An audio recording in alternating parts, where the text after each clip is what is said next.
Good morning, everyone. This is the Vermont House Committee on Commerce and Economic Development. It is Friday, January 9th, 26 at 9:02 in the morning. So we generally spend this half hour before the floor to hear from our legislative interns and to just go around the committee members and see if they've seen anything on the committees that they shadow.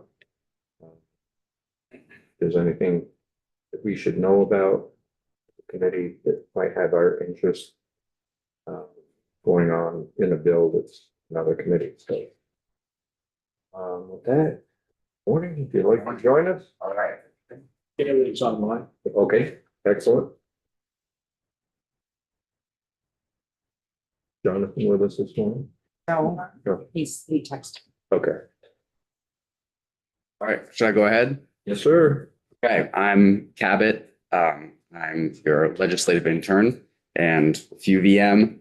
So I want to say too that if I'm giving you way too much information or not enough or something totally unhelpful, I would really appreciate the feedback. Because as I was doing this and I was shadowing the Senate Committee on Economic Development, Housing, and General Affairs, sometimes I felt like I was doing it more for me. So I want to be able to help you. So I'm just going to start by saying that. How I'm going to break this down is I shadowed on Wednesday and Thursday, and I'm just going to talk about the major topics that they talked about.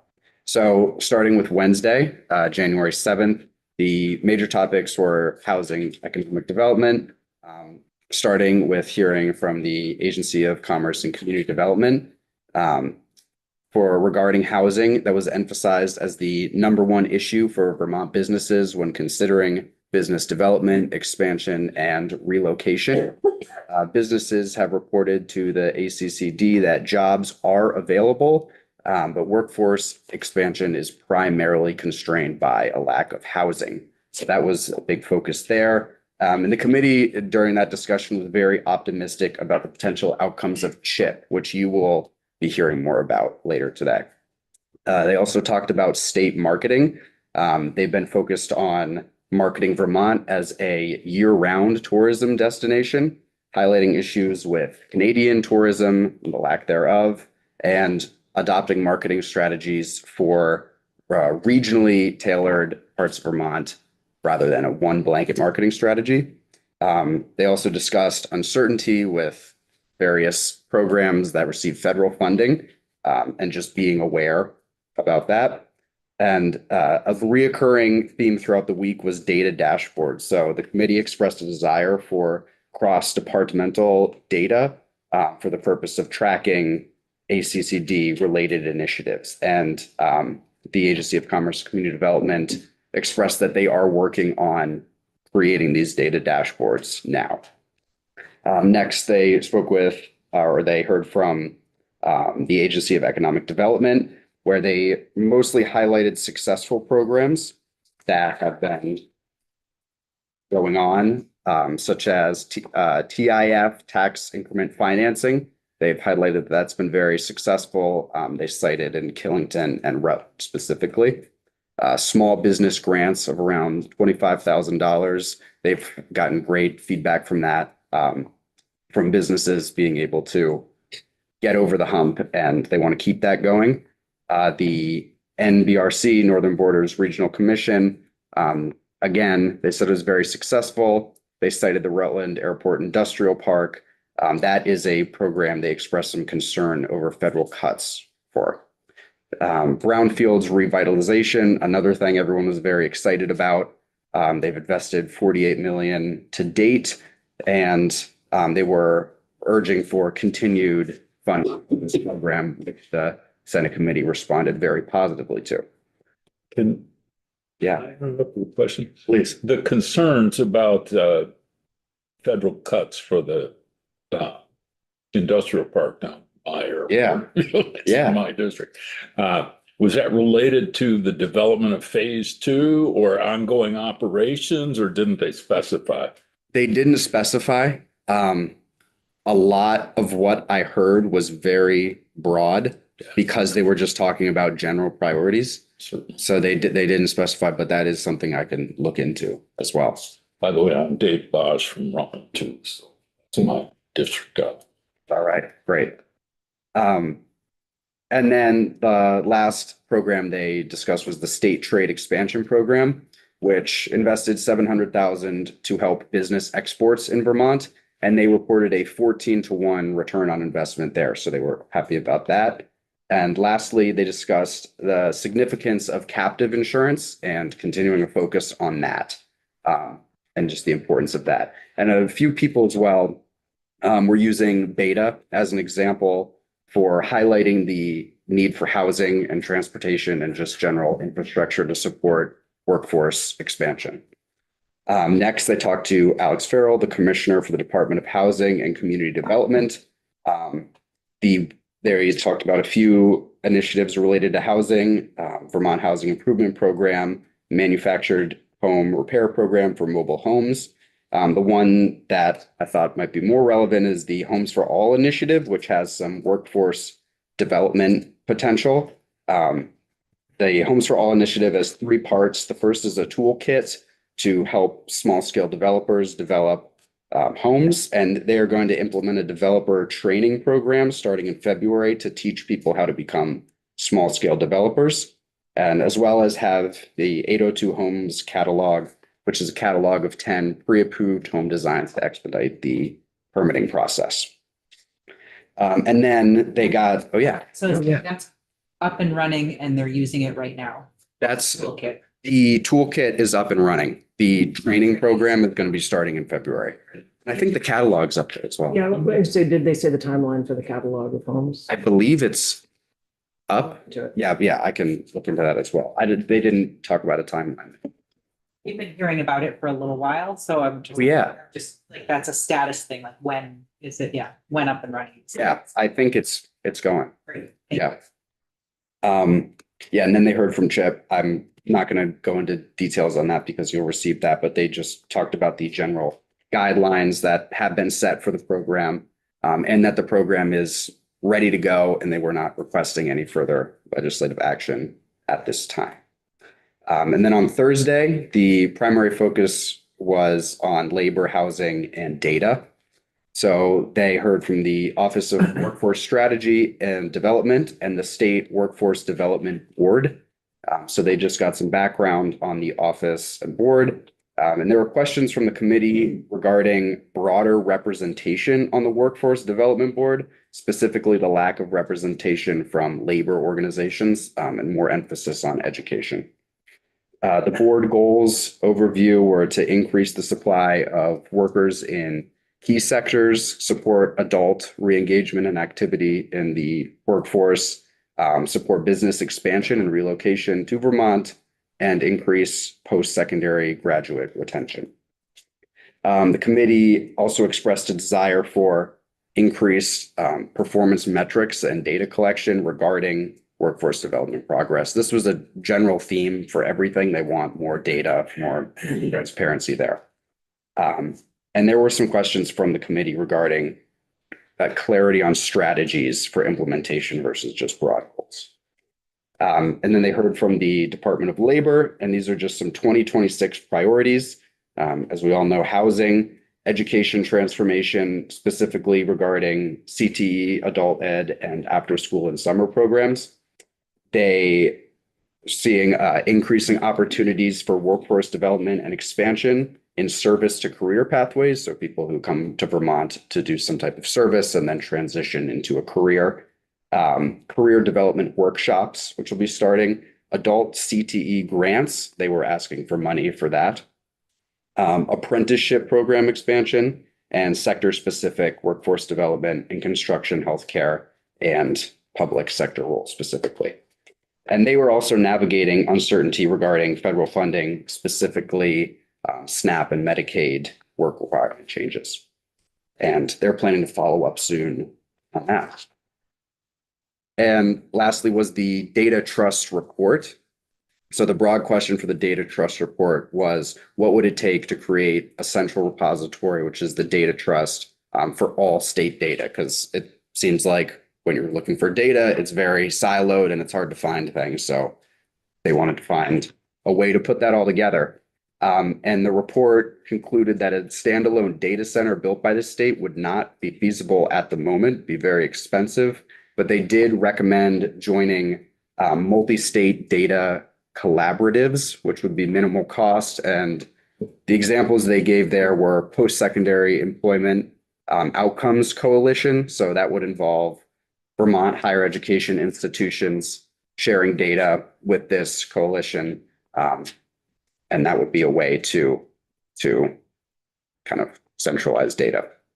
They also gave the Coolridge Initiative, which is a cross-state data linking system, and the BLS Wage Records Program, which would allow states to securely aggregate wage data, just as a few examples of a multi-state data collaborative to see what that would look like before investing significantly in a data repository.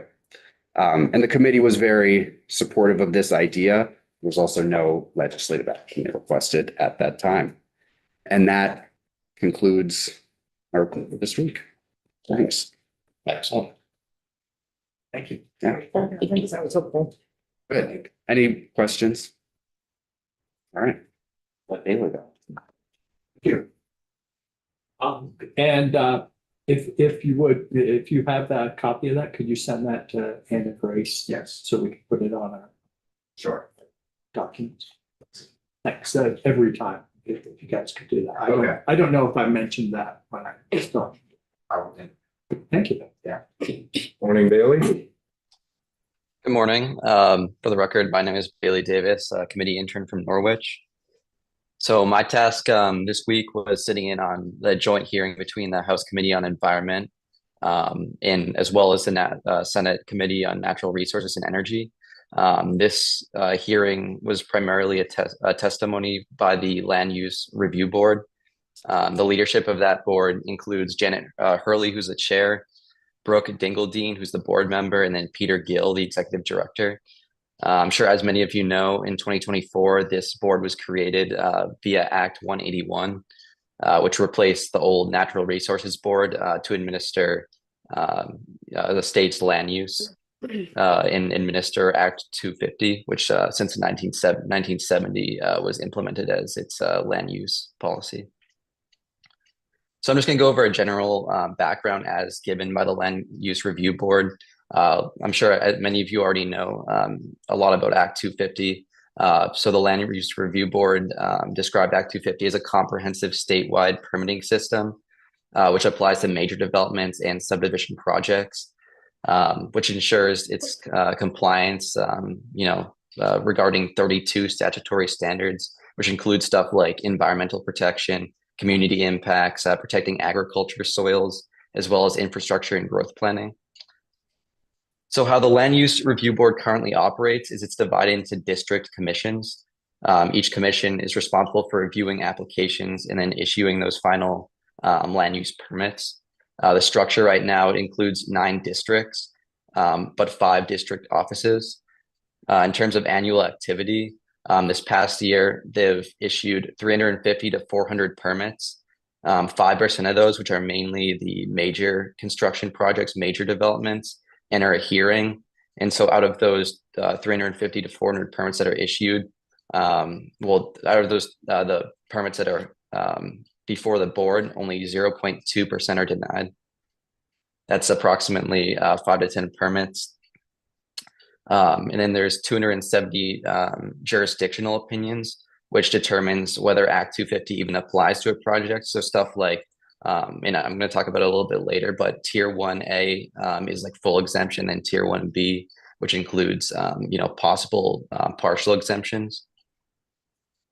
So in terms of recent operational updates from the board and improvements, the digitization of permit files, the executive director, Peter Gills, was talking about how right now they have around like 550 boxes of paper files, which obviously are completely inaccessible to the public for the most part.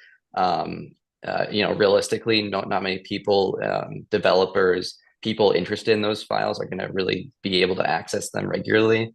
So by digitizing them, it improves public access, but also increases efficiency for the actual staff themselves. They want to hire 2 permanent district coordinators, which are going to expand the permitting capacity. And then in terms of ARPA funding, this year there's been approximately 100 permits issued via ARPA funds. 16 of those are directly related to housing, and then the remaining are focused on infrastructure projects that directly assist those housing projects. The board also is trying to move on new application forms, which allow the application process to be more straightforward and user-friendly for developers and anyone who needs a application for a permit. Sorry. No questions. Oh, sorry. I thought I heard something. So the next topic is Act 250 exemptions in the tier structure. I'm sure as many of you know, there's 3 tiers. Tier 1A is a complete exemption from Act 250. Tier 1B is a partial exemption, and that's primarily focused on housing projects with 50 units or fewer located on 10 or fewer acres. And those are within designated areas, so designated growth areas. Those include like village centers, village areas, and then planned growth areas as well. So that's based on Regional Planning Commission future land use maps. And the benefit of those designations are streamlined permitting, reduced fees, and priority access to infrastructure grants through stuff like ARPA. When it comes to policy and their ongoing work, they aim, when it comes to wood product manufacturers, they're trying to improve considerations within Act 250 framework. So that includes different recommended statutory and rule changes, developing fact sheets and supplemental guidance, then adding a permit specialist role, so someone who specializes in that industry. When it comes to tier 2 areas, so not necessarily tier 1 or tier 3, either very pro development, easy access to permits, or very restricted. When it comes to tier 2 areas, the Land Use Review Board wants an extension to September 30th of 2026 regarding jurisdictional authority. And for the land use protection goals, they also have goals to protect more agricultural soil, and of course allow appropriate well-planned development in a lot of those tier 1 areas and tier 1B areas. So in closing, the Land Review Board, at least in this committee hearing, primarily focused on I guess like their previous work as well as some of these future goals. Thank you. Open up to any questions. Yeah, hi, Bailey. I'm Dave Bosch in Rutland too. And I was curious, when they were sharing the data about the permits processed and all, was there any discussion, any report on timelines, what the average time to issue a permit was, or anything of that sort? There was not, no. There was no necessarily timeline. It was mainly just focused on those numbers there. Okay, thank you. Of course. The questions? Yeah, so Bailey, when they were talking about setting up the new board versus what it had been in the past, did they talk about any bumps that they've had? Did they talk about what's working well, what's not working well, where their concerns are going forward?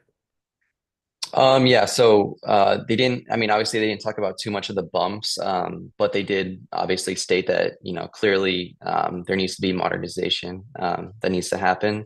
In, like I said, streamlined process. So digitization is one of their main focuses. So that way developers have access to previous permits, because, obviously that could be helpful.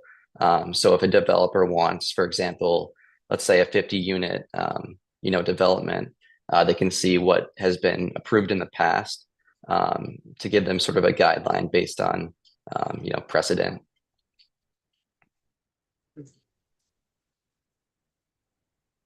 Thank you.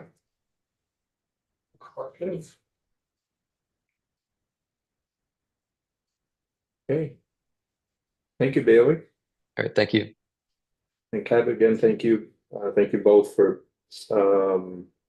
your reports this week and look forward to hearing back from you next week and let us know if you run into any roadblocks and trying to get information, we can help you unblock those roads. Thank you. Great, have a good weekend. Anyone have anything to report on committees? Have you had time to take a gander at bills that are in another committee? I have met with the new ranking member for agriculture and told him of my role and our needs, and we've got a pathway set up to do that. Right. Reviewed their agenda, and it confirms what Richard told me, which was they really didn't do anything that would impact us. But I do have to call out the fact that they took testimony on a bill for the right to grow vegetable gardens, which I find to be an interesting thought. I wonder if some overzealous HOA is. Yes, that's what it sounds like, yeah. I thought that was intriguing. I can go. So I have two. I have human services, which did not focus on any economic development related things this week, and environment. So I need to dig into it a little more, but three things they were focusing on was bottle bill. I got to dive into that to see how that there's some reports. I'll read that stuff. So maybe I'll know more for next week. This land use review board, which got into a little bit into the appeals, their proposal for appeal. And then the third thing is water quality issues. And so Department of Environmental Conservation was in there, and they were talking about the executive order and the wetlands issue with development, and also DEC is talking about implementing a new navigator system for their permitting. I gotta understand that a little better too. I got some contacts on environment I'll talk to, but basically they've got a system now that is kind of an automated electronic system for navigating permits, and they're moving to more of a human-oriented navigator system that maybe will have better. Yeah, I know. I gotta dig into it. I read about it this morning, but I don't quite understand. It's all reversed. Right, that was my reaction too, is I thought, but maybe the automated version has glitches and then people can't get help. I don't know. I'll know next week. I'll dig into it so I can update you more next week. Okay, Bert? In terms of the healthcare committee, focusing on agencies they oversee in terms of healthcare programs, the Budget Adjustment Act. Big impacts there, in terms of healthcare funding and federal stuff. There's a certain amount of buzz anticipating a certain primary care access bill that they're anticipating reviewing at some point. Quite a bug on that. Yeah, there's people are excited. It has a big workforce component to it, so that might be something of interest to connect. Okay, keep an eye out too. There's a lot of AI bills that are going on healthcare that are going. They're probably going to be sent to healthcare first, Oh, okay. but those Yeah, I haven't seen it yet, but will be. I've got to talk to the chair, coordinate. great. But I think they'll be sent there first, and then if there's things in there that we need to, we'll get them I'll out. keep an eye on those as well as the primary care. Transportation was looking at a lot of reviews, the new system that got implemented for titles and licenses. Seems to be, I think it was maybe off to a rocky start, but seems to have smoothed out and it's working really well. They're also looking at, today they're going to be looking at the transportation fund and seeing its status and what needs to be done. Yeah. Very good. So we're back in here after the floor. We'll be looking at H 512. Are we set 11 on that one? Well, I mean, there's when Susan gonna be here. Oh, okay, since. Did you change it on? Okay, perfect. 15 minutes after the floor, back in here. Look at 5:12. Remember 1 o'clock and room 11, we have